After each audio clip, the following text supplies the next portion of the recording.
शिक्षकों को मिली विद्यालय में 9 मिनट विलंब से आने की छूट। हर विद्यालय में लगेंगे सीसीटीवी कैमरे। फिर भी शिक्षकों की मांग है कि आखिर ऐच्छिक स्थानांतरण का लाभ शिक्षकों को क्यों नहीं।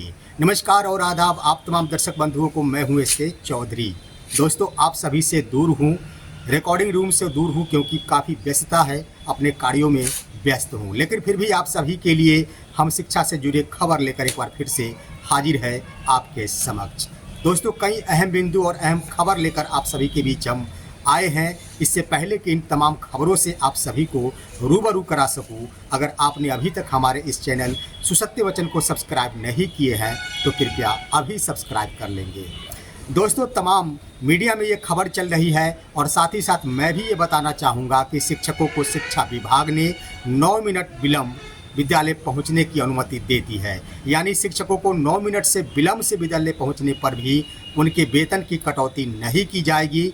और साथ ही साथ शिक्षा विभाग ने वेतन नहीं कटौती करने के एवज में एक बड़ा बोझ भी डाल दिया है। बोझ के क्रम में हम आपको बता दें कि शिक्षकों को 4 बार 9 मिनट विलंब से आने की छूट प्रदान की गई है। 4 बार 9 मिनट तक विलंब आते हैं तो उन पर कोई भी कार्रवाई नहीं की जाएगी, उनकी वेतन की कटौती नहीं की जाएगी। लेकिन हम आपको बता दें कि शिक्षा विभाग की ओर से यह कहा गया है कि अगर 10 मिनट विलंब होते हैं और 4 बार विलंब होते हैं तो इसके बदले में शिक्षकों का 1 CL समांजित हो जाएगा। यानी शिक्षक का 1 CL मर्ज हो जाएगा 4 बार 10 मिनट विलंब से विद्यालय पहुंचने के एवज में। लेकिन शिक्षा विभाग एक राहत शिक्षकों को इस रूप में प्रदान की है कि शिक्षकों का वेतन किसी भी रूप में नहीं काटा जाएगा। शिक्षा विभाग ने ऐसा इसलिए किया है कि अक्टूबर महीने में लगभग 18,000 शिक्षकों के वेतन की कटौती शिक्षा विभाग ने कर ली थी। उसका मुख्य कारण ये था कि शिक्षक विलंब से अपना ऐप के माध्यम से ऑनलाइन अटेंडेंस बनाए थे। अब यहाँ पर एक और सवाल खड़ा हो गया है शिक्षकों के समक्ष में। उसका मुख्य बिंदु है कि कभी कभार ऐसा भी देखा जाता है कि जब ऑनलाइन माध्यम से ई शिक्षा कोष ऐप पर अटेंडेंस नहीं बन पाता है, उसके बाद विलंब हो जाता है। शिक्षक अपने विद्यालय में उपस्थित रहने के बावजूद भी समय से अपना अटेंडेंस नहीं बना पाते हैं, जिसका नतीजा होता है कि शिक्षक विलंब से उपस्थिति बना पाते हैं और शिक्षा विभाग की नज़रों में ये चला जाता है कि उक्त शिक्षक ने विलंब से विद्यालय में उपस्थिति दर्ज की है। तो इन बिंदुओं पर हम ये कहना चाहेंगे कि शिक्षा विभाग को कम से कम इन बिंदुओं पर विचार करना चाहिए। आखिर तौर पर अभी तक ई शिक्षा कोष ऐप सुधर नहीं पाया है।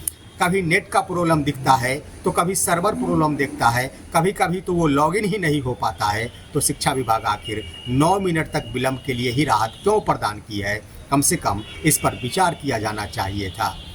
वहीं शिक्षकों में इन बातों को लेकर भी आक्रोश है कि अगर शिक्षा विभाग द्वारा यही नीति का पालन किया गया है तो हर हाल में सबसे पहले अटेंडेंस बनाने की प्रक्रिया को दुरुस्त कर लिया जाता, तब शिक्षकों के ऊपर कोई नकेल कसने की बात कही जाती। वहीं दोस्तों, एक और अन्य खबर हम बता दें कि शिक्षा विभाग ने अपनी रणनीति बना ली है कि अब हर विद्यालय में सीसीटीवी कैमरे लगाए जाएंगे। सबसे प्रथम चरण में माध्यमिक विद्यालयों में सीसीटीवी कैमरे का प्रयोग किया जाएगा। उसके बाद 6 to 8 के विद्यालयों में सीसीटीवी कैमरे लगाए जाएंगे। उसके बाद प्राथमिक कक्षाओं के विद्यालयों में सीसीटीवी कैमरे लगाए जाएंगे। शिक्षा विभाग ने यह नीति इसलिए बनाई है ताकि शिक्षा की गुणवत्ता बरकरार रह सके, छात्रों को शिक्षकों के माध्यम से उचित शिक्षा प्रदान किया जा सके। शिक्षा विभाग ने इसी के लिए सीसीटीवी कैमरे लगाने की योजना बनाई है। शिक्षा विभाग का ये भी कहना है कि फिलहाल माध्यमिक विद्यालय, उच्चतर माध्यमिक विद्यालय, उच्च प्राथमिक विद्यालय और प्राथमिक विद्यालय में बाद में लगाए जाएंगे। यानी शिक्षा विभाग शिक्षकों को अपनी निगरानी में रखना चाहती है और शिक्षा विभाग की योजना के अनुसार राज्य मुख्यालय से ही शिक्षकों को निगरानी रखा जाएगा कि आखिर शिक्षकों द्वारा वर्ग कक्ष में पढ़ाई की जा रही है, छात्रों को उचित शिक्षा प्रदान की जा रही है या फिर नहीं की जा रही है। अगर प्रदान नहीं की जा रही है तो उन शिक्षकों को चिन्हित करते हुए उन पर कार्रवाई भी की जा सकती है। लेकिन इसी बीच सीसीटीवी कैमरा लगाए जाने की बात सुनते ही शिक्षकों में आक्रोश इस बात को लेकर भर गया है कि जब शिक्षा विभाग शिक्षकों को अपने ही निगरानी में 8 घंटों तक रखना चाहती है, 10-10 घंटों तक रखना चाहती है, तो इसमें शिक्षकों को जिला दर बदर करने की क्या आवश्यकता है? हर हाल में शिक्षक अपने विद्यालय में उपस्थिति दर्ज कर सीसीटीवी कैमरे की निगरानी में रहते हुए ही छात्रों को शिक्षा प्रदान करेंगे। और यह व्यवस्था हर विद्यालय में संभव हो सकती है। जब शिक्षकों को सीसीटीवी कैमरे में ही रहना है, बच्चों को उचित शिक्षा प्रदान करना है, तो अन्यत्र विद्यालय में जाने की क्या आवश्यकता है? शिक्षकों को शिक्षा विभाग द्वारा सुदूर वाले जिलों में विद्यालय आवंटित क्यों किया जा रहा है? इसलिए शिक्षकों ने यह मांग कर दी है कि हर हाल में शिक्षकों को जब सीसीटीवी कैमरे में रखा जाएगा तो उन्हें ऐच्छिक स्थानांतरण का लाभ दिया जाना चाहिए। अधिकतम शिक्षकों से ये चॉइस पूछा जाना चाहिए कि उन्हें कौन सा विद्यालय आवंटित किया जाए। इसके लिए शिक्षकों का कहना है कि कम से कम 3 विद्यालयों के ऑप्शन चुनाव का मौका दिया जाना चाहिए और अधिकतम 10 विद्यालयों के चुनाव करने का मौका दिया जाना चाहिए। लेकिन शिक्षा विभाग जो वर्तमान व्यवस्था लागू कर चुकी है, उसके अंतर्गत महिलाओं को अपना पंचायत छोड़कर दूसरे पंचायत में बने रहने की नीति बनाई है, लेकिन शिक्षकों के लिए अनुमंडल पार वाले विद्यालयों के लिए नीति का निर्धारण कर दी है। सवाल यहाँ पर यह भी खड़ा होता है और सोचने वाली बिंदु है कि जब 60 से 70% महिला शिक्षिका अपने पंचायत के बगल वाले विद्यालय में जाकर छात्रों को उचित गुणवत्तापूर्ण शिक्षा प्रदान कर सकती है, तो सिर्फ व सिर्फ 30% शिक्षक सुदूर वाले जिला से बाहर क्यों जाएंगे? क्या इन 30% शिक्षकों को सुदूर वाले विद्यालय आवंटित कर दिए जाते हैं तो क्या ये 30% शिक्षकों से ही गुणवत्तापूर्ण शिक्षा छात्रों को मिलना प्रारंभ हो जाएगा? इससे स्पष्ट होता है कि हर हाल में शिक्षकों के साथ लैंगिक भेदभाव अपनाया जा रहा है। जहां एक तरफ महिला शिक्षिकाओं को राहत प्रदान कर दी गई है, वहीं पुरुष संवर्ग के शिक्षकों के लिए घोर अन्याय बरती जा रही है। उनके ऊपर कोई भी ध्यान नहीं दिया जा रहा है।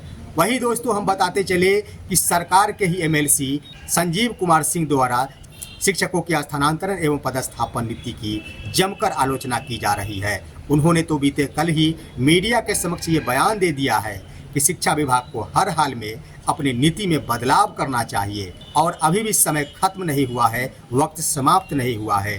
22 नवंबर 2024 तक शिक्षकों से आवेदन मांगे जा रहे हैं और इसके तहत एमएलसी संजीव कुमार सिंह का कहना है कि निश्चित रूप से अभी भी अगर सॉफ्टवेयर में बदलाव कर दिया जाता है, उसके तहत उनका कहना है कि जिस तरह से महिला शिक्षिकाओं के लिए प्रावधान किया गया है, उसी तरह तमाम कोटियों के शिक्षकों के लिए भी प्रावधान कर दिया जाता है, तो निश्चित रूप से शिक्षक चयन मुक्त होकर, चिंता मुक्त होकर छात्रों को गुणवत्तापूर्ण शिक्षा प्रदान करने में सक्षम हो जाएंगे।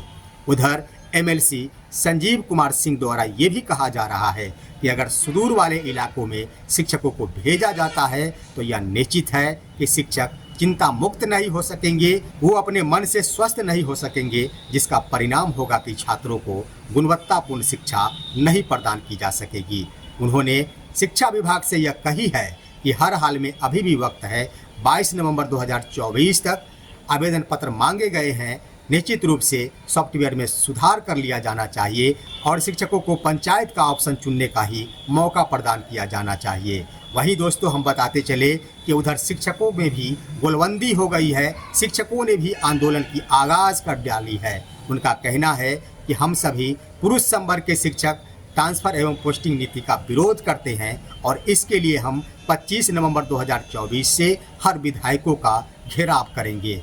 वो कहीं से भी मानने वाले नहीं है। उनका कहना है कि ट्रांसफ़र पोस्टिंग नीति शिक्षकों के साथ बढ़ता जाने वाला भेदभाव है, जो कि लैंगिक भेदभाव है। अगर शिक्षा विभाग इस लैंगिक भेदभाव को समाप्त नहीं करती है तो किसी भी सूरत में पुरुष संवर्ग के शिक्षक सुदूर वाले विद्यालय में योगदान नहीं करेंगे और ना ही छात्रों को उचित गुणवत्तापूर्ण शिक्षा प्रदान करने में सक्षम हो पाएंगे।